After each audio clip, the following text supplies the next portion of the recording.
এই মেয়েটা 7টা বছর মাত্র, তার বিকৃত যৌনাচারের স্বাদ নেওয়ার জন্য এই ছোট্ট বাচ্চাটাকে পর্যন্ত রেহাই দেয়।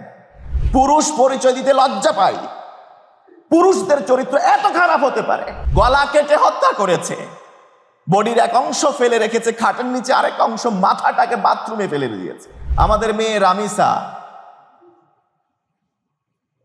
আপনি জানেন আমার কোনো মেয়ে ছিল না, আমার বাবার কোনো বোন নাই, আমার ভাইদের কোনো মেয়েই ছিল না, আমার কোনো ভাতিজি ছিল না। আমি বিয়ে করার পরে আমি কাবাতে গেলাম, যাওয়ার পরে কাবা ঘরের আস্তিন ধরে আল্লাহকে বললাম, আল্লাহ আমার বংশে মেয়ে নাই, তুমি আমাকে প্রথম মেয়ে দিয়ে শুরু করিও। কারণ তুমি কোরআনে প্রথমে মেয়ের নাম নিয়েছো, ইয়াহাবু লিমান ইয়াশাউ ইনাসান ওয়া ইয়াহাবু লিমান ইয়াশাউ যুকুর। তুমি যাকে চাও তাকে মেয়ে দাও, যাকে চাও তাকে ছেলে দাও। আগে তুমি মেয়ের কথা বলছো, তুমি আমাকে মেয়ে দিয়ে শুরু করো। আমার আল্লাহ সেই দোয়া কবুল করেছেন, আমাকে মেয়ে দিয়েছেন। আমার বংশে সেই বছর আমার মেয়ে হওয়ার পরে আমাদের ভাইদের আরো 3টা মেয়ে হয়েছে। এর আগে কোনো মেয়েই ছিল না। জানেন আমার মেয়ের নাম রাখছিলাম রামিসা। আর যখন নৃশংস এই হত্যাকাণ্ড দেখেছি আমি ভিডিওতে ফুটেজে, যখন আমি দেখেছি তখন আমার মেয়েকে কল্পনা করেছি। আমার মেয়ে তো আলহামদুলিল্লাহ 12 বছর পেরিয়ে গেছে। এই মেয়েটা 7টা বছর মাত্র, তার বিকৃত যৌনাচারের স্বাদ নেওয়ার জন্য এই ছোট্ট বাচ্চাটাকে পর্যন্ত রেহাই দেয়। সেই নৃশংস, নিজেদেরকে এখন পুরুষ বলতেও লজ্জা করে। বিলিভ মি, পুরুষ পরিচয় দিতে লজ্জা পাই। পুরুষদের চরিত্র এত খারাপ হতে পারে? 7 বছরের বাচ্চা ছেলে, বাচ্চা, তার মাঝে কি আছে? সহযোগী ছিল তার স্ত্রী। কেমন পরিবার, কি পরিবার এটা? স্ত্রী তাকে সহযোগিতা করে, মা দুঃখিনী তাকে না পেয়ে দরজায় নক করে, সেই সময় তাকে গলা কাটে স্ত্রী সহযোগিতায়।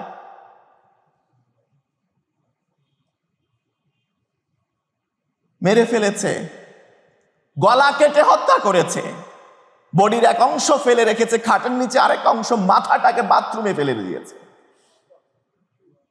কল্পনা করেন আপনার মেয়ের সাথে এমন যদি ঘটতো। ওই মেয়েটার নাম আমার মেয়ের সাথে মিলে গেছে, রামিসা। আমি তো কল্পনা করেছি আমার মেয়ে, আমার তো রাতে ঘুম হয় নাই। সেই দেশে আমরা বসবাস করছি, এটা কেন এতদূর পর্যন্ত গিয়েছে? যদি এর আগে নীলফামারীতে তার বিরুদ্ধে যে মামলা ছিল, নীলফামারী নাকি নাটোরে যে মামলা ছিল, মাগুরায় না কোথায় যেন, সেখানে যদি তাকে জনসমক্ষে নিয়ে এসে শাস্তি দেওয়া হতো, রামিসার সাথে এই ঘটনা আর ঘটতো না। অপরাধ, ধর্ষণের অপরাধ,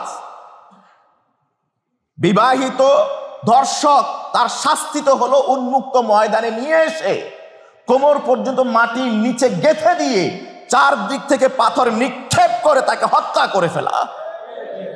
আল্লাহ বলছেন, ওয়ালা তাখুযকুম বিহিমা রাফাতুন ফি দীনিল্লাহ। আল্লাহর এই নির্দেশ বাস্তবায়ন করতে তোমাদের অন্তরে যেন বিন্দু মাত্র দয়ার উদ্রেক না হয়। ওয়ালিয়াশহাদ আযাবাহুমা তাইফাতুম মিনাল মুমিনিন। মুমিনদের বড় একটা টিমকে, দলকে সংবাদ দাও, মাঠে ময়দানে নিয়ে আসো, এই আইন বাস্তবায়ন করে তাদেরকে সাক্ষী থাকতে দাও, যেন পরবর্তীতে কেউ এইরকম অন্য কোন রামিসার দিকে তাকানোর আগে এই দৃশ্যের কল্পনা করে। দ্বিতীয়ত হলো হত্যা। একজন মানুষ আরেকজন মানুষকে হত্যা করা মানে তো সারা বিশ্বের মানুষকে হত্যা করার শামিল। তা তো ডাবল হত্যা হওয়া উচিত। সেই জায়গায় যখন বলা হলো তাকে, সে নিজে স্বীকারোক্তি দিয়েছে, এরপরেও আমার রাষ্ট্র বসে বসে এটা নিয়ে রাজনীতি করছে, এটা নিয়ে পলিটিক্স। এই দলের লোক যায়, ওই দলের লোক যায়, পাল্টাপাল্টি কর্মসূচি। মাননীয় স্বরাষ্ট্রমন্ত্রীকে বলা হয়েছে, অপরাধী যেহেতু নিজে স্বীকার করছে, সাংবাদিক মহল থেকে প্রশ্ন করা হয়েছে, তাকে জনগণের হাতে তুলে দিন, তিনি বললেন, আমরা মধ্যযুগে বসবাস করছি না। কোরআনের আইন বাস্তবায়ন করা এটা মধ্যযুগীয় আইন। কেমন আস্পর্ধা! এই ঘটনাটা যদি আমাদের মেয়ের সাথে ঘটতো, এই ঘটনা যদি উনার কোনো নাতনির সাথে ঘটতো, একবারও ভেবে দেখে না।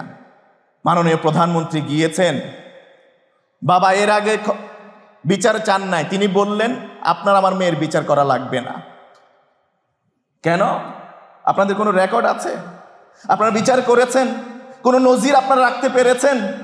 1 মাস বা 15 দিন বা 1 সপ্তাহ পরে এরকম আরেকটা ঘটনা আসবে, সেই ঘটনার পিছনে আপনারা দৌড়াবেন, এটা ধামাচাপা পড়ে যাবে, আমার মেয়ের বিচার করা লাগবে না।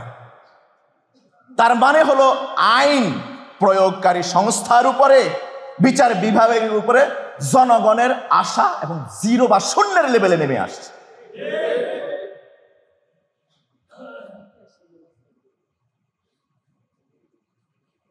যদি সেই প্রথম তার যে মামলা ছিল সেখান থেকে যদি উৎকোচ দিয়ে বের হতে না পারত, রামিসাকে আমাদের এইভাবে পরিত্যক্ত অবস্থায় দেখা লাগতো না। মাননীয় প্রধানমন্ত্রী আশ্বাস দিয়েছেন খুব দ্রুতই তার বিচার করবেন। আমরাও দেশের মানুষ সমষ্টিগতভাবে চাই যে মাননীয় প্রধানমন্ত্রী আপনার নিজ দায়িত্বেই আপনি এই বিচারের কাজ আপনি খুব দ্রুত গতিতে সমাধান করুন। আপনারা চান তো ইনশাআল্লাহ?